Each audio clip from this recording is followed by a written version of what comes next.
ya mama, mwana ya mama.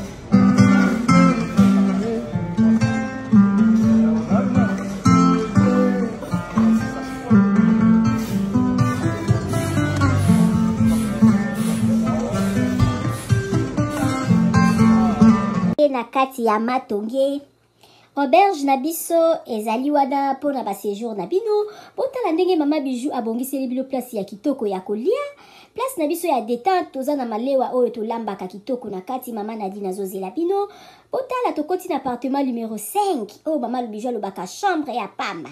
Chambre ya pamba na biso toza na douche, debout ya propre, toza na lit à 2 personnes, toza na climatiseur, tokoti na appartement numéro 3 oyo pe lisusu ezali kaka chambre ya pamba. Na kati ya appartement numéro 3 eza na TV, eza na frigo, eza climatisé, eza vraiment propre makasi botala toilette nango. Appartement numéro 5 oyo tokotaki liboso bomoni sikoyo tokoti na kati ya salon oyo tobenga yango appartement numéro 6. Appartement numéro 6 oyo ekomaka 2 chambres na appartement numéro 5. Botala cuisine na biso ndenge eza kitoko. Toza na ba chambre salon cuisine, toza na chambre salon cuisine, toza na 2 chambres salon cuisine, toza pe na ba chambre simple. Botala place tobongisi pona koya kosala mwa repo bapa ya koya kovanda.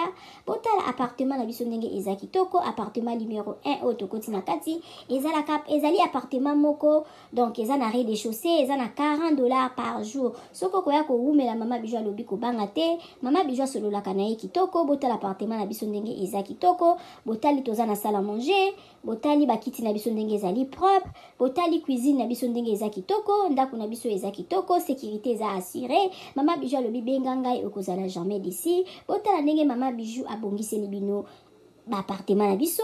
Mama Bijou alobi mbangu de pe malembe tokokoma. Botala mosala na biso ndenge ezotambola kitoko.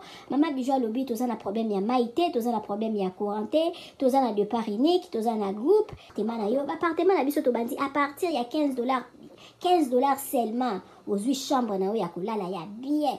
Soki po koya ko wumela koleka ba 3 mois chambre wana ya $15 tozorango kaka na $10 balobi ya boye bozwi wapi soki kaka epa na biso na matonge na Irebu A37 mama Bijou alobi solution eza epa na biso aboye nanu ezala te tosaleli bino boutique na kati ya auberge. Mama Bijou alobi asali boutique na ye na kati ya auberge. Okoki kozala na posa ya komela vin okozwa vin na kati obosalaki mwa dodora na yo na poto okomona dodora na yo na kati ya auberge na biso. Mama Bijou alobi obosanaki kado kobanga na yo te. Mama Bijou azweli bino solution na kati ya auberge na biso oyo eza na matonge na Irebu A37. Botala ba ombia, botala ba savon ya ombia ya mbuma, ya ombia ya mai. Botala mama Bijou atie ba maquillage na tie ba anti-age. Mama Bijou alobi kobongisa loposo eza place mosusu te kaka na matonge na Irebu A37. Olingi osombela mutu mwa montre ya kopesa mutu kado okozwa na kati ya auberge na biso na boutique na biso oyo eza na matonge na Irebu A37. Mama Bijou alobi biso nde makambo tala toza na ba maquillage, toza na ba dentifrice okoki kobosa na dentifrice na poto okozwa epa na biso tozali na ba papier mouchoir oyo ya original euti en direct na Allemagne. Botala toza même na ba bande hygiénique.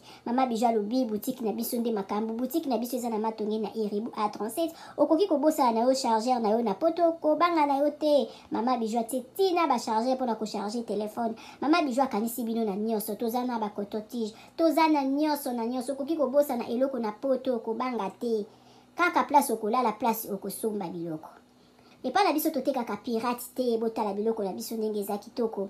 Oza na posa kosala mutu kado yo oza na poto contacter Mama Bijou na numéro